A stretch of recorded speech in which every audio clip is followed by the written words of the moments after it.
Sir, AICC general secretary KC Venugopal പറയുകയാണ്, ക്രിസ്ത്യാനികളും മുസ്ലിങ്ങളും ചേർന്നാൽ 50% വരും, അതുകൊണ്ട് കേരളത്തിൽ ഒരിക്കലും BJP അധികാരത്തിൽ വരില്ല.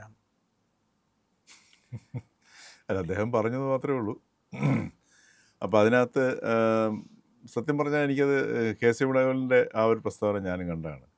ഒരു കോൺഗ്രസിൻ്റെ നേതാവെന്ന നിലയിൽ ഒരിക്കലും വേണുഗോപാൽ അത്തരത്തിലുള്ള ഒരു പ്രസ്താവന നടത്താൻ പാടില്ലായിരുന്നു. കാരണം പിന്നെ എന്താണ് പാർട്ടികളുടെ പ്രസക്തി? എന്താ കോൺഗ്രസിൻ്റെ പ്രസക്തിയെ തന്നെ ഇല്ലായ്മ ചെയ്യുന്നില്ലേ? മതമാണ് എല്ലാം എന്ന് പറഞ്ഞു വയ്ക്കുക. അതെ, മതമാണ് പ്രശ്നം എന്നുള്ള ലൈനിലേക്കാണ് പോകുന്നത്. പക്ഷേ അത് കോൺഗ്രസിനെ പോലുള്ളൊരു പാർട്ടിയുടെ അഖിലേന്ത്യാ നേതാവ് മാത്രമല്ല, അതിൻ്റെ ലോകസഭാ നേതാവിൻ്റെ ഉപദേശകനും കൂടിയായ KC വേണുഗോപാൽ അങ്ങനെ ഒരിക്കലും പറയാൻ പാടില്ലായിരുന്നു. കാരണം എന്ന് വെച്ചാൽ അതിനകത്തുനിന്നൊക്കെ ജാതി മത ചിന്തകൾക്ക് പുറത്തേക്ക് ചില ആശയങ്ങളോട് ചേർത്ത് നിർത്തിക്കൊണ്ടു പോകുന്ന ഒരു പ്രക്രിയയാണല്ലോ രാഷ്ട്രീയ പ്രവർത്തനം എന്ന് പറയുന്നത്. അപ്പോൾ അത്തരത്തിൽ രാഷ്ട്രീയ പ്രവർത്തനമായിട്ടുള്ളൊരു വ്യക്തി പറയുകയാണ്. മാത്രമല്ല, കോൺഗ്രസിനകത്തൊക്കെ എത്രയോ ക്രിസ്ത്യാനികളും മുസ്ലിങ്ങളും ഉണ്ട്, അല്ലേ? അപ്പോൾ എന്നാൽ എല്ലാ മുസ്ലിങ്ങളും ക്രിസ്ത്യാനികളും കോൺഗ്രസിനകത്താണോ എന്ന് വെച്ചാൽ, അപ്പോൾ അങ്ങനെയുള്ള ഒരു രാഷ്ട്രീയ നേതാവിൻ്റെ ഭാഗത്തു നിന്ന് വെള്ളാപ്പള്ളി ഗണേശനെ പോലുള്ള ഒരു പ്രസ്താവന ഒരിക്കലും ഉണ്ടാകാൻ പാടില്ലാത്തതായിരുന്നു. പിന്നെ ഈ അധികാരത്തിൽ വരും അധികാരത്തിൽ വരില്ല എന്നൊന്നും ഈ പറയുന്നത് അത് ഇലക്ട്രൽ പൊളിറ്റിക്സാണ്. അപ്പോൾ ഈ വേണുഗോപാൽ പറയുന്നതിലുള്ള ആ ഒരു ശതമാനക്കണക്ക് പറയുകയാണെന്നുണ്ടെങ്കിൽ, ഇപ്പം എല്ലാവരും പോയി വോട്ട് ചെയ്തെങ്കിൽ മാത്രമേ വേണുഗോപാൽ പറയുന്ന ശതമാനക്കണക്ക് അനുസരിച്ചിട്ട് BJP അധികാരത്തിൽ വരാതിരിക്കുകയും ചെയ്യുള്ളൂ. പക്ഷേ പൊളിറ്റിക്സിൽ വേണുഗോപാൽ ഇത്രയും നാളത്തെ എക്സ്പീരിയൻസ് വെച്ചിട്ട് അതുപോലും അറിയില്ല എന്നുള്ളതാണ്. ഇപ്പോൾ BJP ഇവിടെ പ്രവർത്തിക്കുന്നത് നാം മനസ്സിലാക്കുന്നത് വളരെ യാഥാർത്ഥ്യബോധത്തിലാണ് പ്രവർത്തിക്കുന്ന സംഗതി. ഇപ്പോൾ വരാൻ പോകുന്ന തെരഞ്ഞെടുപ്പിൽ അവരുടെ ടാർഗറ്റ് എന്ന് പറയുന്നത് എല്ലാ മണ്ഡലങ്ങളിലും സ്ഥാനാർത്ഥികളുണ്ടെങ്കിലും ചില മണ്ഡലങ്ങളിൽ കേന്ദ്രീകരിച്ച് പ്രവർത്തിച്ചിട്ട് ഏതാനും സീറ്റുകളുടെ സാന്നിധ്യം നിയമസഭയിൽ ഉറപ്പാക്കുക എന്നുള്ളതാണ്. അത് കഴിഞ്ഞിട്ട് അവർക്ക് അടുത്ത പ്രാവശ്യം പോലും 2031 പോലും അധികാരത്തിൽ വരണം എന്നവരുടെ കണക്കൂട്ടലില്ല. എന്നാൽ 2036 ആകുമ്പോഴേക്കും അധികാരത്തിൽ വരണം എന്നൊരു കണക്കൂട്ടുകയും ചെയ്യുന്നുണ്ട്. അപ്പോൾ അവർ ഒരു റിയലിസ്റ്റിക് ആയിട്ടുള്ളൊരു സംഗതിയാണ് ചെയ്യുന്നത്. ഇപ്പോൾ തന്നെ അവർ കഴിഞ്ഞ ലോക്സഭാ തിരഞ്ഞെടുപ്പ് 20% വോട്ട് നേടി. ആ 20% എന്നുള്ളത് വീണ്ടും അത് വർദ്ധിപ്പിച്ച് ഈ പറഞ്ഞതുപോലെ ഒരു 10% വർദ്ധിപ്പിക്കുകയാണെന്നുണ്ടെങ്കിൽ, അല്ലെങ്കിൽ 12% വർദ്ധിപ്പിക്കുകയാണെന്നുണ്ടെങ്കിൽ, സ്വാഭാവികമായിട്ട് ഇലക്ട്രൽ പൊളിറ്റിക്സിൽ അവർക്ക് സാധ്യതയുണ്ട്, ഇല്ലയെന്ന് പറഞ്ഞിട്ട് കാര്യമില്ല. അപ്പോൾ ഇത്തരം യാഥാർത്ഥ്യങ്ങളെ കണ്ട് മുന്നോട്ട് പോകുമ്പോഴാണ് ഒരു രാഷ്ട്രീയ നേതാവാകുന്നത്. അവിടെ വേണുഗോപാലിൻ്റെ ഈ ഒരു വളരെ സങ്കുചിതമായ ഒരു മയോപ്പിക് ഒരു വ്യൂ ആയിപ്പോയി വേണുഗോപാൽ. ഒരിക്കലും വേണുഗോപാൽ അങ്ങനെ പറയാൻ പാടില്ലായിരുന്നു. ഒരു ലുനാറ്റിക്കിനെ പോലെ. ലുനാറ്റിക് എന്ന് ഞാൻ പറയുന്നില്ല, പക്ഷേ ഒരു വർഗീയ വിഷം തുപ്പുന്ന ഒരാൾ. അതെ, ഒരു ഒരു ഒരു രാഷ്ട്രീയ നേതാക്കന്മാർ ഇങ്ങനെ കോൺഗ്രസിൻ്റെ ആണെങ്കിലും CPM-ൻ്റെ ആണെങ്കിലും അതേപോലുള്ള രാഷ്ട്രീയ പാർട്ടികളുടെയൊക്കെ നേതാക്കന്മാർ ഇത്തരത്തിൽ ഒരു ലജ്ജയില്ലാതെ മതത്തിൻ്റെ അടുത്തിങ്ങനെ പറയുകയാണ്. മതത്തിനെയും രാഷ്ട്രീയത്തെയും തെരഞ്ഞെടുപ്പിനെയൊക്കെ ബന്ധിപ്പിച്ചുകൊണ്ട് പറയുന്നത് വളരെ മോശകരമായൊരു സംഗതിയാണ്. പിന്നെ എങ്ങനെയാണ് ചെറുപ്പക്കാരൊക്കെ രാഷ്ട്രീയത്തിലേക്ക് വരുന്നത്? ഇപ്പോൾ എല്ലാവരും പറയുന്നുണ്ട് ചെറുപ്പക്കാർക്ക് രാഷ്ട്രീയം ഇഷ്ടമല്ലാന്ന്. എന്തുകൊണ്ടാണ് ഇഷ്ടമല്ലാത്തത്? ഇതൊക്കെ ഇത്ര അഗ്ലി പൊളിറ്റിക്സ്. ചെറുപ്പക്കാരെന്നൊക്കെ പറഞ്ഞു കഴിഞ്ഞാൽ, ഇപ്പോഴത്തെ പുതിയ കുട്ടികളെന്നൊക്കെ പറഞ്ഞു കഴിഞ്ഞാൽ അവരുടെ സൗഹൃദങ്ങളെടുത്ത് നോക്കുക. അവർക്ക് ഈ നമ്മൾ ഈ കിടന്ന് ചാനലുകളിൽ ചർച്ച ചെയ്യുന്ന സംഗതികളോ ടെലിവിഷനിൽ രാത്രി ഇരുന്ന് കുറേ ആൾക്കാരൊന്നും ചർച്ച ചെയ്യുന്ന വിഷയങ്ങളൊന്നും അവരെ ബാധിക്കുന്നില്ല. കാര്യം എന്താണ്? അവരുടെ ലോകവുമായിട്ട് ബന്ധപ്പെട്ട ഒരു സംഗതി അവർ ചർച്ച ചെയ്യുന്നില്ല. അവർക്ക് താല്പര്യമില്ലാത്ത വിഷയങ്ങൾ അവരെ ബാധിക്കുന്ന വിഷയങ്ങളാണ്. ഈ രാജ്യത്തെ കാര്യങ്ങളെല്ലാം അവരെ ബാധിക്കേണ്ടതുമാണ്, അവർ ശ്രദ്ധിക്കേണ്ടതുമാണ്. അവരെ എന്തുകൊണ്ട് രാഷ്ട്രീയത്തിലേക്ക് ഒരു നല്ല ചർച്ചകളിലേക്ക് അവരെ കൊണ്ടുവരാൻ പറ്റുന്നില്ല എന്ന് പറഞ്ഞു കഴിഞ്ഞാൽ അവരെ ആകർഷിക്കാൻ പറ്റുന്നില്ല. ചെറുപ്പക്കാർ കുട്ടികളെന്നൊക്കെ പറഞ്ഞു കഴിഞ്ഞാൽ ഇന്ന് പഴയ ചെറുപ്പക്കാരുടെ അവസ്ഥയല്ല. വളരെ ഒരു 10 വയസ്സാകുമ്പോഴത്തേക്ക് തന്നെ അവരുടെ ഉള്ളിലുണ്ടാകുന്ന ലോക വിജ്ഞാനം എന്ന് പറഞ്ഞാൽ നമുക്ക് ചിന്തിക്കാൻ പറ്റാത്തതാണ്. അപ്പോൾ അത്തരത്തിലുള്ള കുട്ടികളുമായിട്ട് എങ്ങനെ സംവദിക്കണം, അല്ലെങ്കിൽ 20 വയസ്സുള്ള കുട്ടികളുമായിട്ട് എങ്ങനെ സംവദിക്കണം എന്നുള്ളത് ഈ രാഷ്ട്രീയ നേതാക്കൾക്ക് അറിയില്ല. അതുകൊണ്ടാണ് അത് വളരെ അപകടകരമായ അവസ്ഥയാണ്.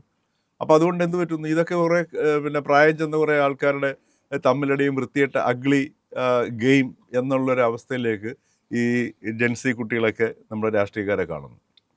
പക്ഷേ ഇത് അപകടകരമായ അവസ്ഥയിലേക്ക് കൊണ്ടെത്തിക്കും.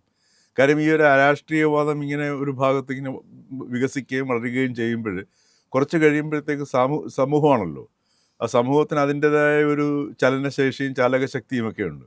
അതൊരു പ്രതിസന്ധിയിൽ കൊണ്ടെത്തിക്കും. ആ സമയത്ത് ഈ പഴയതുപോലെയല്ല. ഇപ്പോൾ നേപ്പാളിൽ കണ്ടില്ലേ, നേപ്പാളിൽ അവർ പൊറുതിമുട്ടി ചെറുപ്പക്കാർ. അവസാനം ഒരു മന്ത്രിയൊക്കെ തിരഞ്ഞെടുക്കില്ല. അതൊക്കെ നാച്ചുറലായിട്ട് വരുന്ന സംഗതിയാണത്. അപ്പോൾ ആ ഒരു അവസ്ഥയിലേക്ക് നമ്മളെയും കൊണ്ടുപോയി. ജനാധിപത്യ സംവിധാനം എന്ന് പറഞ്ഞു കഴിഞ്ഞാൽ വളരെ നല്ല ഉദാഹരണത്തിന് ഈ നമ്മുടെ കേരളത്തിലെ പിന്നെ നേതാക്കന്മാരെ എടുത്ത് നോക്കുക. ഏതെങ്കിലും ഒരു നേതാവിൻ്റെ കയ്യിൽ നിന്ന് മാസത്തിൽ ഒരിക്കലോ അല്ലെങ്കിൽ ആണ്ടിലൊരിക്കലോ എങ്കിലും ഒരു 20 വയസ്സുകാരനോ 20 വയസ്സുകാരിക്കോ കേട്ട് കഴിഞ്ഞാൽ അദ്ദേഹം പറഞ്ഞതിൽ എന്തെങ്കിലും ഉണ്ടല്ലോ, അത് ചിന്തനീയമാണല്ലോ. അത് ആ ഒരു 20 വയസ്സുകാരിയുടെ 20 വയസ്സുകാരൻ്റെ ചിന്തയെ ഏതെങ്കിലും രീതിയിൽ സ്വാധീനിക്കുന്ന രീതിയിൽ ഏതെങ്കിലും ഒരു നേതാവ് നമ്മുടെ ശശി തരൂർ ഒഴികെ. എന്തുകൊണ്ടാണ് ശശി തരൂരിൻ്റെ സംസാരിക്കുമ്പോൾ ആൾക്കാർ കേൾക്കുന്നത്? ശശി തരൂർ സംസാരിക്കുമ്പോൾ കൊച്ചുകുട്ടികൾ മുതൽ മുതിർന്നവർ വരെ അമ്മൂമ്മമാരും അപ്പൂപ്പന്മാരും വരെ ശ്രദ്ധിക്കുന്നു. കാരണം അദ്ദേഹം അനാവശ്യമായിട്ട് വാക്കുകൾ പറയില്ല. മാത്രമല്ല വളരെ ഇൻഫർമേറ്റീവായിട്ടുള്ള കാര്യങ്ങൾ, ചിന്തനീയമായ കാര്യങ്ങൾ, അതുമാത്രമല്ല ഒരു ഭംഗിയോടുകൂടി വ്യക്തതയോടുകൂടി ശശി തരൂർ അവതരിപ്പിക്കുന്നു. ഇന്നിപ്പോൾ ഒരു പിന്നെ നേപ്പാളിലെ ഈ ശശികല കിർക്കിനെ അവിടെ പ്രധാനമന്ത്രിയാക്കിയിരിക്കുകയാണല്ലോ. അപ്പോൾ അത് ജെൻസികൾ ഈ ഡിസ്കോഡ് പ്ലാറ്റ്ഫോം, ചെറുപ്പക്കാർ പിള്ളേരൊക്കെ ഉപയോഗിക്കുന്ന ഒരു പ്ലാറ്റ്ഫോമാണ് ഡിസ്കോഡ്.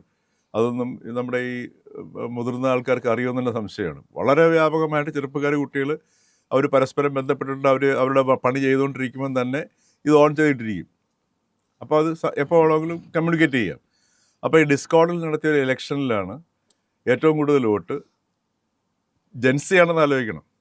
77 വയസ്സായിട്ടുള്ള ശശികല കിർക്കിനെ പ്രൈം മിനിസ്റ്റർ സ്ഥാനത്തേക്ക് അവർ സജസ്റ്റ് ചെയ്യുന്നത്. ഏറ്റവും കൂടുതൽ വോട്ട് അവർക്ക് കിട്ടി. അങ്ങനെയാണ് അവരെ പ്രൈം മിനിസ്റ്റർ ആകുന്നത്. ഒന്ന് ആലോചിച്ചുകൊണ്ട് ജെൻസി കുട്ടികൾ നടത്തിയ പ്രക്ഷോഭത്തിൽ 77 വയസ്സായിട്ടുള്ളൊരു സ്ത്രീയെ ഒരു റിട്ടയർഡ് ഹൈക്കോടതി ജഡ്ജിനെ ആക്കാൻ കാരണമെന്ന് വെച്ച് കഴിഞ്ഞാൽ അവർ നീതി പ്രതീക്ഷിക്കുന്നു.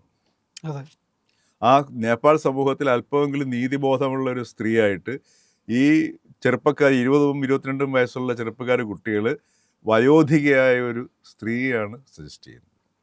അപ്പോൾ ഇത് ഇവർക്ക് രാഷ്ട്രീയം ഇല്ല എന്ന് പറഞ്ഞ് തള്ളിക്കളയേണ്ട കാര്യമില്ല. ഇവരൊക്കെ ഇത് ശ്രദ്ധിക്കുകയും ചെയ്യുന്നുണ്ട്. അത് നോട്ട് വർത്ത് അറ്റൻഡിങ്, ലിസണിങ് എന്നുള്ള ഒരു ഭാവത്തിലാണ് ഈ കുട്ടികൾ മാറി നിൽക്കുന്നത്. അപ്പോൾ അത് ഇതുകൊണ്ടാണ് ഇത്തരത്തിലുള്ള ഇപ്പോൾ കോൺഗ്രസിൻ്റെ ഒന്ന് ആലോചിച്ച് നോക്കുക, എന്തൊരു ഗതികളാണെന്ന് ആലോചിച്ച് നോക്കുക. അങ്ങനെയാണെങ്കിൽ പിന്നെ എന്തിനാ പൊളിറ്റിക്കൽ പാർട്ടീസിൻ്റെ ഇവിടെ ഒരു അലയൻസ് അങ്ങ് ഉണ്ടാക്കിയപ്പോൾ അല്ലേ? മുസ്ലിമും ക്രിസ്ത്യാനിയും വിളിച്ചിട്ട് ശരി, മുസ്ലിങ്ങളും ക്രിസ്ത്യാനികളും അലയൻസ്, ക്രിസ്ത്യൻ മുസ്ലിം മുന്നണി. അല്ല, തെരഞ്ഞെടുപ്പിന്റെ പോലും ആവശ്യമില്ലല്ലോ. മെജോറിറ്റി ആരെന്ന് നോക്കിയിട്ട് അങ്ങ് അധികാരം കൊടുത്താൽ മതി. ആരൊക്കെ തമ്മിൽ യൂണിറ്റി ആയിട്ട് ഒരുമിച്ച് നിൽക്കുന്നു. ഇപ്പൊ ക്രിസ്ത്യാനി ഹിന്ദു ആണെങ്കിൽ അവർക്ക് അധികാരം അങ്ങനെ കൊടുക്കാൻ. എന്ത് വൃത്തികേടാണെന്ന് ആലോചിച്ചു നോക്കൂ.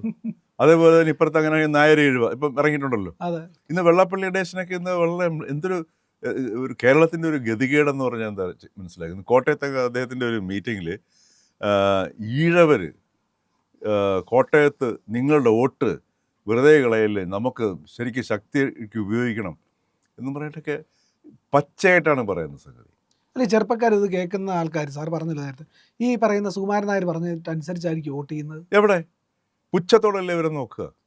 കാരണം ഇവരെയൊക്കെ താങ്ങി നിൽക്കുമ്പോൾ ചെറിയ അഡ്വാൻറ്റേജ് അല്ലെങ്കിൽ ചില ഗുണങ്ങൾ കിട്ടുന്ന കുറേ ആൾക്കാരുണ്ട്. അവരാണ് ഈ പ്രസ്ഥാനത്തിൻ്റെ ഓരോരോ പ്രദേശങ്ങളിൽ സംഘടനയായിട്ടൊക്കെ നിൽക്കുന്നത്.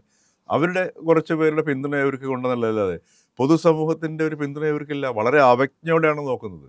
പൊതുസമൂഹം ഇങ്ങനെയുള്ള വ്യക്തികളെ, ഏത് രാഷ്ട്രീയ നേതാവാണെങ്കിലും സാമുദായിക നേതാവാണെങ്കിലും ഏത് പത്മവിഭൂഷണാണെങ്കിലും ശരിക്കും പറയാം ഇങ്ങനെയുള്ള നേതാക്കന്മാരെ അർഹിക്കുന്ന അവഹേളനയോടെ തന്നെ അവജ്ഞയോടെ തന്നെ നോക്കാനായിട്ടുള്ള ഒരു സാംസ്കാരിക അന്തരീക്ഷം കേരളത്തിൽ ഉണ്ടാക്കേണ്ടിയിരിക്കുന്നു. ആ അന്തരീക്ഷം ഇല്ലാത്തത് കൊണ്ടാണ് ഇവരൊക്കെ ഈ രീതിയിൽ സംസാരിക്കുന്നത്. അതല്ലെന്ന് ആലോചിച്ച് നോക്കൂ. കേരളത്തിലെ മുസ്ലിങ്ങളുടെയും ക്രിസ്ത്യാനികളുടെയും ശതമാനം കണക്കെടുക്കുക, ഹിന്ദുക്കളുടെ ശതമാനം കണക്കെടുക്കുക. എന്തൊരു മോശപ്പെട്ട പ്രവണതയാണത്. എന്നിട്ട് പിന്നെ മതേതരം സംസാരിക്കുകയും ചെയ്യും. അല്ലേ? എന്താണ് ഇവരൊക്കെ മതേതരം കൊണ്ട് ഉദ്ദേശിക്കുന്നത്? നവോത്ഥാന നായകനായിട്ട് മാറും അവരൊക്കെ. വേറൊരാൾ നവോത്ഥാന നായകൻ. അപ്പോൾ ഇത്തരത്തിലുള്ള വൈകൃതങ്ങൾ, ഇതൊക്കെ വൈകൃതങ്ങളുടെ പട്ടികയിൽ മാത്രമേ നമുക്ക് പെടുത്താൻ പറ്റത്തുള്ളൂ. അപ്പോൾ ഇത്തരത്തിലുള്ള ഇപ്പോൾ നമ്മളിപ്പം ഒരു മാധ്യമത്തിൽ ഈ വിഷയം ചർച്ച ചെയ്യുമ്പോൾ സത്യത്തിൽ ഇതിൻ്റെ വൈകൃതമാണ് നമ്മളതിനെ ഹൈലൈറ്റ് ചെയ്യേണ്ടത്. അതിന് എത്ര വലിയ ഉന്നതനായ നേതാവാണെങ്കിലും MP ആണെങ്കിലും ഇനി AICCയുടെ പ്രസിഡൻ്റ് ആണെങ്കിൽ പോലും ഈ വൈകൃതങ്ങൾ കാണിച്ചാൽ വൈകൃതങ്ങളാണ് നമ്മൾ തുറന്ന് പറയാൻ നമ്മൾ തയ്യാറാവണം. അതേപോലെ തന്നെ ഉപയോഗിക്കുന്ന ഭാഷകൾ. കാരണം ഈ ഭാഷ എന്നൊക്കെ പറയുന്ന സംഗതിയിൽ കൊച്ചു കുട്ടികൾ ശ്രദ്ധിച്ചുകൊണ്ടിരിക്കുകയാണ്. വളരെ ആദരണീയനായ ഒരു വ്യക്തി ഇന്ത്യൻ പാർലമെൻറ്റിൽ നിന്ന് സംസാരിക്കുന്നു. ഇന്ത്യയുടെ പ്രതിപക്ഷ നേതാവ് രാഹുൽ ഗാന്ധിയുടെ ഉപദേശകനായിട്ട് മാറുന്നു. AICC സെക്രട്ടറി, ജനറൽ സെക്രട്ടറിയാണ്. അങ്ങനെയുള്ളൊരു വ്യക്തി ഒരു കൊച്ചു കുട്ടിയെ സംബന്ധിച്ച് വളരെ ഉയരത്തിലാണ്, അല്ലേ? ഒരു ടീനേജറെ സംബന്ധിച്ചിട്ട്. അപ്പോൾ അങ്ങനെ ഒരു വ്യക്തി സംസാരിക്കുന്നത് കേൾക്കുമ്പോൾ, ഇത്ര ഉയർന്ന തരത്തിലുള്ളൊരു വ്യക്തി ഇങ്ങനെ സംസാരിക്കുമ്പോൾ അതൊരു മാതൃകയായിട്ട് ആ കുട്ടിയിൽ ഇപ്പോൾ കാണുകയാണ് ചെയ്യുന്നത്. അപ്പോൾ ആ കുട്ടിയിലേക്ക് വരുന്ന ഒരു സംസ്കാരം ആലോചിച്ച് നോക്കണം. അങ്ങനെ ഉയരത്തിൽ നിൽക്കുന്ന ഒരു വ്യക്തിക്ക് ഇങ്ങനെ സംസാരിക്കാമെന്നുണ്ടെങ്കിൽ എന്തുകൊണ്ട് എനിക്കങ്ങനെ സംസാരിച്ചുകൂടും? ഇങ്ങനെയാണ് ഈ സമൂഹത്തിൻ്റെ ഒരു സാംസ്കാരികമായ ഈ ചലനങ്ങൾ നിയന്ത്രിക്കുന്ന ഘടകങ്ങൾ ഇതൊക്കെയാണ്. അപ്പോൾ നമ്മളൊരു ഇത്രയും മുതിർന്ന ഒരു വ്യക്തിയൊക്കെ സംസാരിക്കുന്ന സമയത്ത് ചെറുപ്പക്കാർ കേൾക്കുന്നുണ്ട്, യുവാക്കൾ കേൾക്കുന്നുണ്ട്, യുവതികൾ കേൾക്കുന്നുണ്ട്, മറ്റുള്ളവർ കേൾക്കുന്നുണ്ട്, സമൂഹം ശ്രദ്ധിക്കുന്നുണ്ട് എന്നുള്ളൊരു ചിന്ത പോലും ഇവരെ ബാധിക്കുന്നില്ല എന്നുള്ളതാണ്. അതാണ് ഇപ്പം ഞാൻ പറഞ്ഞില്ലേ, വെള്ളാപ്പള്ളി ഈഴവരുടെ വോട്ട് നമ്മൾ കൈവച്ചേക്കണം എന്നാണ് പറയുന്നത്. ഒന്ന് ആലോചിച്ച് നോക്കൂ. പിന്നെ എന്ത് ജനാധിപത്യ സംവിധാനം, എന്ത് മതേതരത്വം, എന്ത് പ്രബുദ്ധ കേരളം. കേരളത്തിൻ്റെ പ്രബുദ്ധ കേരളം എന്ന് പറഞ്ഞാൽ കാപട്യത്തിൻ്റെ മുഖമാണ്. ഈ കാപട്യത്തിൻ്റെ ഒരു പുറമോടിയുടെ പേരാണ് പ്രബുദ്ധ എന്ന് പറയുന്ന സംഗതി. അതാണ് എൻ്റെ ശരിയായിട്ടുള്ള പ്രബുദ്ധ എന്ന് പറഞ്ഞാൽ കാപട്യം എന്നുള്ളത്. ഇപ്പോൾ ആ കാപട്യമൊക്കെ വലിച്ചു കീറിക്കൊണ്ട് പുറത്തു വരികയാണ് ചെയ്യുന്ന സാധനം. അത് ഒരർത്ഥത്തിൽ നല്ലതാണ്. കാരണം ഓരോ വ്യക്തികളുടെയും മുഖങ്ങൾ നമുക്ക് തിരിച്ചറിയാൻ ഒരു പറ്റിയ അവസരമാണിത്. എന്നിട്ട് ഈ KC വേണുഗോപാലിന് പറയാൻ പറ്റുമോ ഞാൻ ജാതി ചിന്തയ്ക്ക് അതീതനാണ്,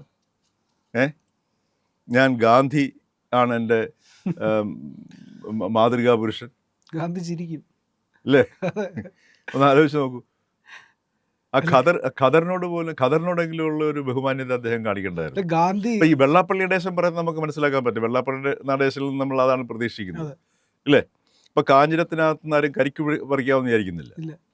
പക്ഷെ KC വേണുഗോപാലിനെ ഇപ്പോഴുള്ള രാഷ്ട്രീയ നേതാവ് അങ്ങനെ പറയുന്നത് അത് ശരിയായ നടപടിയല്ല, അപകടകരമാണ്. അപ്പം എങ്കിൽ മാത്രമേ രാഷ്ട്രീയമായിട്ട് നേരിടാൻ പറ്റത്തില്ല. ഇവർക്ക് രാഷ്ട്രീയമായിട്ട്, കോൺഗ്രസിന് രാഷ്ട്രീയമായിട്ട് BJP നേരിടാൻ പറ്റുന്നില്ല എന്നുള്ളതിൻ്റെ പ്രഖ്യാപനം കൂടിയല്ലേ അത്, അല്ലേ?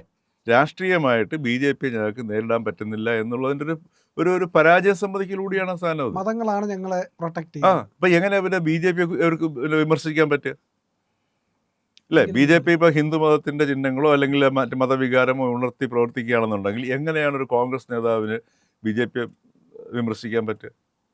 കഴിയില്ല. അപ്പോൾ ആ ഒരു തിരിച്ചറിവുകൾ ഇത്തരം നേതാക്കന്മാർക്ക് ഇത്രയും ഉണ്ടാകുന്നില്ല എന്നുള്ളത് വളരെ പരിതാപകരമാണ്. പ്രിയപ്പെട്ട പ്രേക്ഷകരെ, ഇന്ത്യ ലൈവിന് നിങ്ങൾ നൽകുന്ന പിന്തുണയ്ക്ക് നന്ദി. ഇന്ത്യ ലൈവിൻ്റെ ചാനൽ സബ്സ്ക്രൈബ് ചെയ്യുക. ഇന്ത്യ ലൈവിൻ്റെ IND എന്ന ലോഗോയിൽ തൊട്ടാൽ തന്നെ നിങ്ങൾക്ക് ചാനലിനുള്ളിലേക്ക് പ്രവേശിക്കാൻ കഴിയും. അവിടെ സബ്സ്ക്രൈബ് ബട്ടൺ അമർത്തുക, അതുപോലെ തന്നെ ബെൽ ഐക്കണും അമർത്തുക. അപ്പോൾ നിങ്ങൾക്ക് ഞങ്ങളുടെ നോട്ടിഫിക്കേഷൻ യഥാസമയം ലഭിക്കുന്നതാണ്. അതുപോലെ തന്നെ വീഡിയോയിൽ ലൈക്ക് ചെയ്യുക, വീഡിയോകളിലെ അഭിപ്രായങ്ങൾ കമൻ്റായി രേഖപ്പെടുത്തുക, ഷെയർ ചെയ്യുക, മറ്റുള്ളവരോട് സബ്സ്ക്രൈബ് ചെയ്യാൻ പറയുക.